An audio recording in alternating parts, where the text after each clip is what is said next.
வணக்கம். நம்ம இன்னைக்கு பார்க்க போற தலைப்பு ரொம்ப ரொம்ப முக்கியமானது, வாழ்க்கைக்கு தேவையானதும் கூட. சரியா? ஏன் தேவை அப்படின்னா,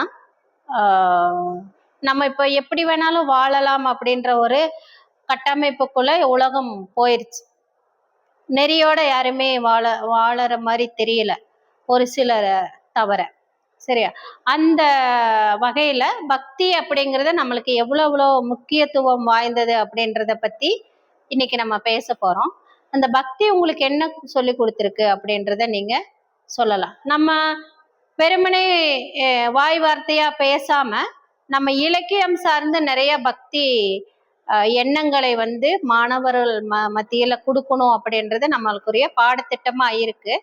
இந்த பாடத்திட்டம், அதாவது இந்த பக்தியா இருக்கோம், ஏன் இருக்கணும் அப்படிங்கிறது ஏன் அப்படின்னா, நம்ம சமூகத்துல வாழும் பொழுது நமக்கான வாழ்க்கை எந்த விதத்துல இருக்கு அப்படிங்கிறத சொல்லுவதுதான் இந்த பக்தி. சரியா? ஓகே. இந்த பக்தி அப்படின்றது உங்க பார்வையில உங்களுக்கு எப்படி இருக்கு அப்படிங்கிறத நீங்க சொன்னீங்கன்னா அது கொஞ்சம் எனக்கு சொல்றதுக்கு எளிமையான ஒரு செயலா இருக்கும். அதை நீங்க கொஞ்சம் சொல்லுங்க. ஃபர்ஸ்ட் கௌதம், நீங்க சொல்லுங்க.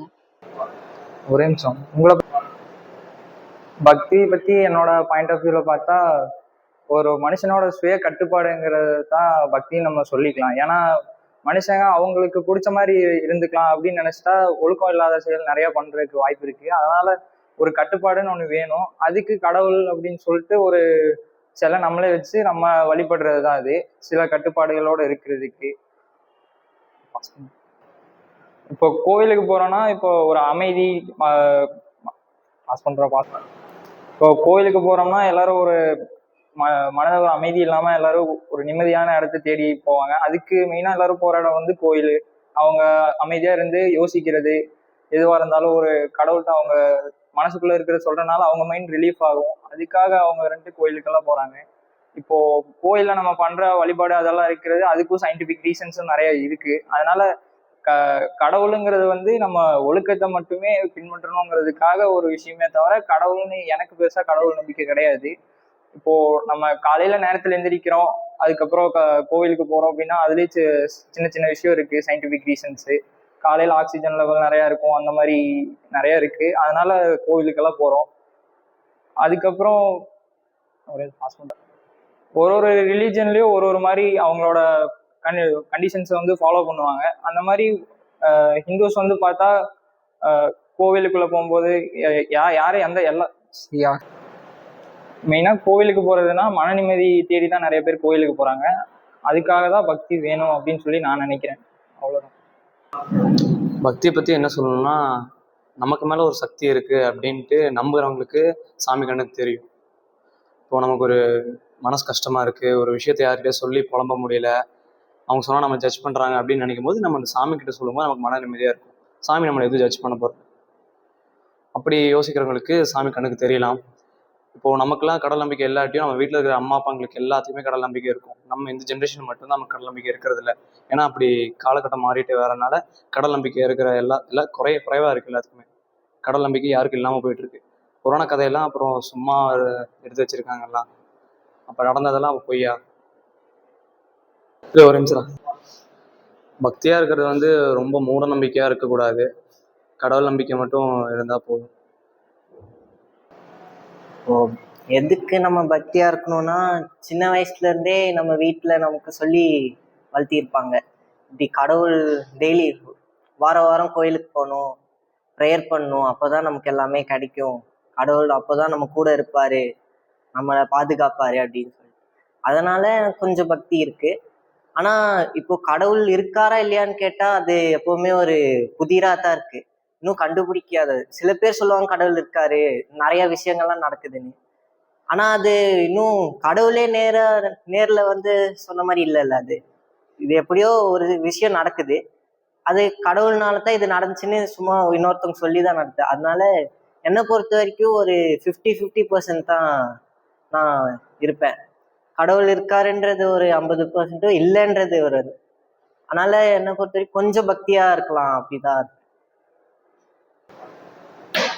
என் பார்வையிலேருந்து பக்தின்னு என்னன்னா, சின்ன வயசுலேருந்தே அப்பா அம்மா சொல்லி சொல்லி வளர்த்திருப்பாங்க. எப்படி டிசிப்ளினாக இருக்கணும். அதே மாதிரி ஆசிரியரும் சொல்லியிருப்பாங்க, நம்ம சார்ந்தவங்க அதெல்லாம் சொல்லி இந்த மாதிரி தான் இருக்கணும், எது சரி எது தப்புன்னு சொல்றது தான் என்னை பொறுத்த வரைக்கும் பக்தி. அதை நம்ம பின்பற்றணும். அந்த மாதிரி தான் நம்ம வந்து நடக்கணும். அதுதான் என்னை பொறுத்த வரைக்கும் பக்தி. எனக்கு தெரிஞ்ச அளவுக்கு எனக்கு கடவுள் நம்பிக்கை இருக்கு. நான் எந்த கஷ்டம் வந்தாலும் என்ன வந்தாலும் நான் கடவுள்கிட்ட போய் தான் வேண்டிப்பேன்.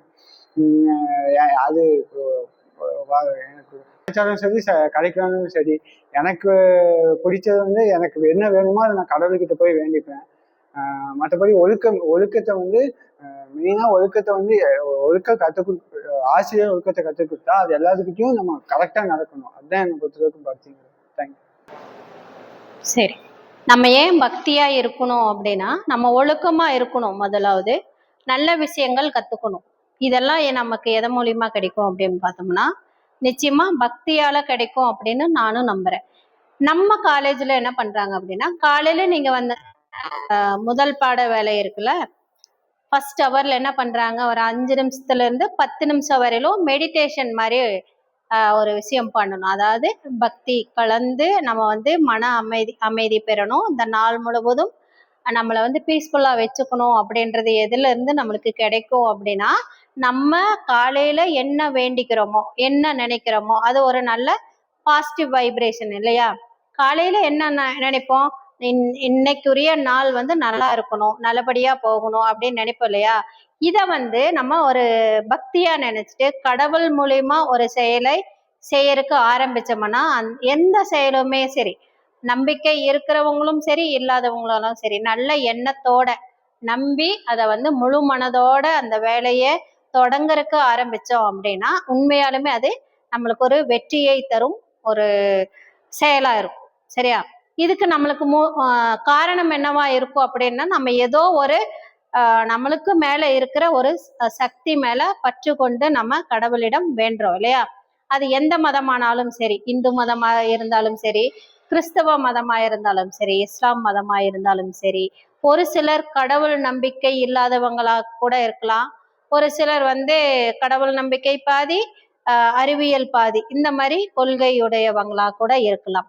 எதுவா இருந்தாலுமே நம்ம மனசுல ஆழ்ந்த சிந்தனை அது எப்படி இருக்கணும் அப்படின்னு பார்த்தோம்னா, ஒரு பயத்துடன் மரியாதையுடன் எந்த செயலை செய்யறோம் அப்படின்றத பொறுத்து அந்த செயலுக்கான மரியாதையை குறைஞ்சபட்சம் நம்ம பக்கத்துல இருந்து அதுக்கு கொடுத்து மரியாதையோட அந்த செயலை செய்யறதுக்கு முற்பட்டோம் அப்படின்னா, நிச்சயமா 100% அது வெற்றியை தேடி தரும். சரியா. இதுக்கு காரணம் என்னவா இருக்கும்னா, நம்ம கடவுள் மேல கொண்ட நம்பிக்கையும் ஒரு புறம் இருந்தாலும், எந்த செயலை செய்யறோமோ அதை வந்து முழு மனதோட முழு திருப்தியோட நம் மனசுல இருந்து அந்த செயலை செஞ்சோம் அப்படின்னா, நிச்சயமா மற்றவங்களை விட நம்மளுக்கு அதை வெற்றி தரும் அப்படின்றத நம்ம நம்பலாம். இந்த இடத்துல நம்மளுக்கு என்ன கிடைக்கும் அப்படின்னா, ஒழுக்கம் கிடைக்கும், நேர்மை கிடைக்கும், நல்ல சிந்தனை கிடைக்கும், மற்றவங்களிடமிருந்து நம்மளை தனிச்சு காமிக்கிற ஒரு திறமை வெளிப்படும். இதுக்கு முதல் காரணம் பக்தியா இருக்கணும் அப்படிங்கிறத நமது கல்லூரி வாயிலாக நம்ம வந்து முதல் வகுப்புல இருந்து ஆரம்பிச்சு அதை நம்ம செயல்படுத்திட்டு வரோம் இல்லையா. உங்களுக்கும் அது இப்போ இருக்கிற இளைஞர்களுக்கு முக்கியமாக தேவை. கடவுள் நம்பிக்கையும் ஏதோ ஒரு விஷயத்திலும் முழு மனதோட அர்ப்பணிக்கிறோம், ஆற்றலும் வேணும் அப்படிங்கிறத கத்து கொடுக்குறாங்க. சரியா. நன்றி, வணக்கம். அடுத்த வகுப்புல என்ன காணொளி அப்படின்றத பார்க்கலாம். நன்றி.